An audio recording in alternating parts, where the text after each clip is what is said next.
এবার যে খবরে নজর রাখবো, গ্রামীণ ভারতে শিক্ষায় শোচনীয় হাল। ডিজিটাল ইন্ডিয়ার আওতায় এই গোটা ভারতের আনাচে কানাচে এলেও কোথাও গিয়ে শিক্ষা যে বেআব্রু তা ধরা পড়লো গ্রামীণ রিপোর্ট কার্ড, অর্থাৎ কেন্দ্রের যে পেশ করা যে রিপোর্ট কার্ড, সেই রিপোর্ট কার্ডের সামনে আসছে শিক্ষায় গ্রামীণ ভারতে শোচনীয় হাল। 56.7%। 14 থেকে 18 বছরের পড়ুয়ারা তারা তৃতীয় শ্রেণীর অঙ্কেও দুর্বল। অন্তত 25% পড়ুয়া তারা পড়তেই পারে না। অ্যানুয়াল স্ট্যাটাস অফ এডুকেশন রিপোর্টে এমনটাই উল্লেখ। রিপোর্ট কার্ড নিয়ে মোদী সরকারকে নিশানা বিরোধীদের। শিক্ষায় রিপোর্ট কার্ড, গ্রামীণ ভারতে শিক্ষার শোচনীয় হাল। 56.7%। 14 থেকে 18 বছরের পড়ুয়ারা তৃতীয় শ্রেণীর অঙ্কে দুর্বল।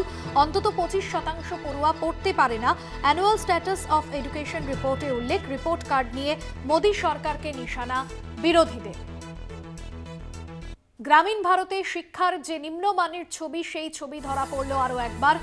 পড়ুয়ারা শিক্ষার আওতায় এলেও, স্কুলের সংখ্যা বাড়ানো হলেও পড়ুয়াদের মধ্যে যে শিক্ষা সঠিকভাবে পৌঁছতে পারেনি তাই রিপোর্ট কার্ডে স্পষ্ট হয়েছে। আমাদের প্রতিনিধি জয়ন্ত চৌধুরী রয়েছেন আমাদের সঙ্গে ফোন লাইনে। জয়ন্তদা, শিক্ষার যে এই শোচনীয় হাল তাই রিপোর্ট কার্ডের সামনে উঠে এলো। হ্যাঁ, এইটা হচ্ছে একটি বেসরকারি সংস্থা, প্রথম ফাউন্ডেশন। তারা প্রত্যেক বছর একটা শিক্ষার বিভিন্ন দিক থেকে বহুমুখী একটা সমীক্ষা এরা চালায়। এইবারে 2022 সালের যে রিপোর্টটা, সেটার ভিত্তিতে 2023 সালে তারা যে সমীক্ষা করেছিল, 2023 সালে তার রিপোর্ট যেটা বেরিয়েছে, যাকে ওরা বলছে annual status of education report.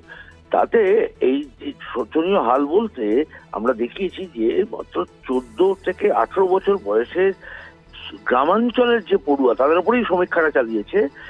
সারা দেশের গ্রামাঞ্চলের যে পড়ুয়া, তাদের 25% হচ্ছে তাদের মাতৃভাষায় কথা বলতে পারে না। অর্থাৎ যে ভাষায় তারা পড়াশোনা করছে, যে আঞ্চলিক ভাষায় তারা পড়াশোনা করছে, যে মাধ্যমে পড়াশোনা করছে, সেই ভাষায় তারা বই পড়তে পারে না, লিখতে পারে না। এবং কোন স্ট্যান্ডার্ডে? ক্লাস 2, অর্থাৎ দ্বিতীয় শ্রেণী, ক্লাস 2তে যা পড়ানো হয়, যে ধরনের বই রয়েছে, সেই বইটাই তারা পড়ে উঠতে পারছে না।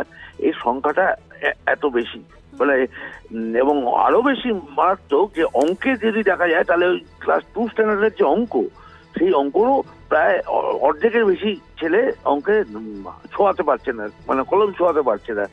এই সমীক্ষা এরকম একটা রিপোর্ট বেরিয়ে এসছে। এবং এটা যেটা লক্ষণীয়, এটা হচ্ছে শিক্ষা কিন্তু যৌথ তালিকা, অর্থাৎ কেন্দ্র এবং রাজ্য যৌথ তালিকা। কিন্তু এই যে প্রবণতা দেখা যাচ্ছে, এটা মানে মূলগতভাবে কেন্দ্রীয় শিক্ষানীতির যে দুর্বলতা, সেটা প্রকাশ পেয়েছে। তার কারণ এটা সারা ভারতেই গ্রামীণ শিক্ষার এই যে দুর্দশা, এর পেছনে কেন্দ্রীয় শিক্ষানীতির মানে আসল ছবিটা বেরিয়ে এসছে। তো যেটা নিয়ে ইতিমধ্যে কংগ্রেসের নেতা মল্লিকার্জুন খাড়গে, কংগ্রেস সভাপতি, তিনি সমাজ মাধ্যমে লিখেছেন যে এটা হচ্ছে, যখন অমৃতকালের কথা বলা হচ্ছে, বলছেন প্রধানমন্ত্রী, সেই অমৃতকালে এই হচ্ছে ভারতের ভবিষ্যৎ প্রজন্মের চিত্র, যে তাদের পড়াশোনার হাল এত খারাপ। অর্থাৎ শুধু স্কুল বা কলেজের সংখ্যা দিয়ে এটা বিচার করা যাবে, তাদের পড়াশোনার মান এটাই বেআব্রু হয়ে পড়েছে এই রিপোর্টে। ধন্যবাদ আপনাকে। জয়ন্ত চৌধুরী আমাদের প্রতিনিধি ছিলেন ফোন লাইন।